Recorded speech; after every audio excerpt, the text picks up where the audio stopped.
काय बनवलं टिटू? ढोकळा नाही रे पिल्लू, दाल ढोकळी.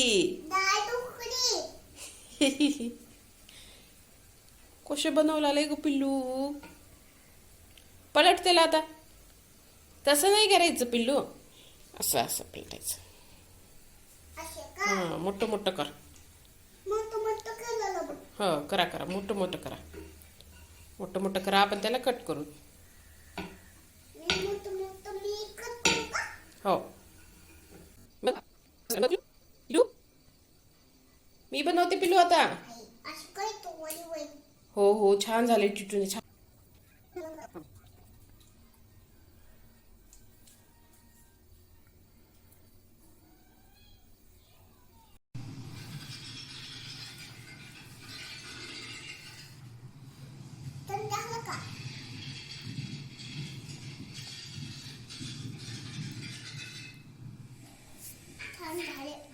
मी कोण बनवले? आणि गुड जॉब.